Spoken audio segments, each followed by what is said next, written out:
This tutorial will show you how to archive prescriptions in your Shoppers Drug Mart online account using the mobile app. If you have been a long-term Shoppers Drug Mart pharmacy user, you may have older or expired prescriptions still visible in the Shoppers Drug Mart app or on the web. You can manage your list of prescriptions by archiving prescriptions so they no longer appear in your main prescriptions list.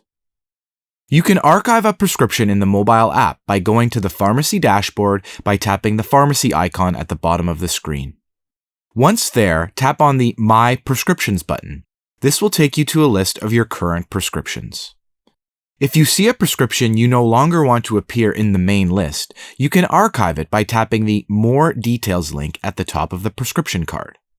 In the Prescriptions Details screen, you can tap the Archive Prescriptions button, which will archive this prescription and it will no longer appear in the main prescriptions list in My Prescriptions.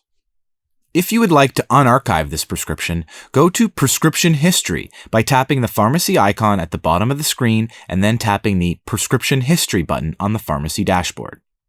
Once there, find the prescription you wish to unarchive and then tap on the Unarchive button to unarchive that prescription.